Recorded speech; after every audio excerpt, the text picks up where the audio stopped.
В Очамчире дан старт масштабному туристическому проекту «Прошагай Абхазию». Цель инициативы – разработка уникальных тематических пешеходных маршрутов во всех городах республики. Проект реализован финалистами конкурса «Команда Абхазии», направлен на существенное повышение интереса к культурному, историческому и спортивному туризму страны. В каждом из городов Абхазии уже сформирован свой неповторимый маршрут, охватывающий различные направления – от исторического и архитектурного наследия до спортивных, культурных и патриотических объектов. В Очамчире активно включилась в работу команда из 20 школьников под кураторством отдела молодежи и спорта администрации Очамчирского района. Ребята исследовали достопримечательности, фиксировали их на онлайн-карте, создавали видеоматериалы и делали командные фотоотчеты. Расскажите о цели вашего мероприятия и почему вы задействовано младшее поколение. В чем суть? Суть в том, что люди собираются в команду, жители. Это жители могут быть разновозрастные. У нас есть трек, посвященный инклюзии, то есть могут быть люди с ограниченными возможностями. Они собираются в команду, составляют маршруты и идут по точкам любимого города.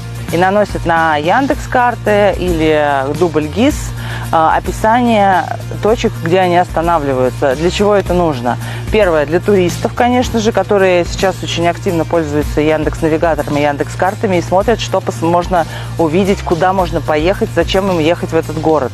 Например, Очамчира, довольно мало точек интересных для туриста, и мы можем вместе с вами, в том числе слушателями и сами нашей командой, проходить и наносить интересные для туристов точки. Это могут быть и магазины, и аптеки, и какие-то достопримечательности. Вот мы сегодня были у памятника. То есть просто о нем рассказывать, чтобы туристы могли посетить ваш город 100%, заинтересовавшись.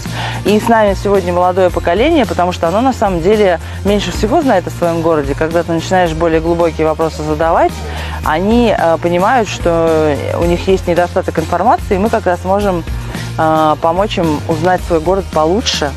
То есть и таким образом этот проект помогает как туристам, так и жителям своего города его получше узнать.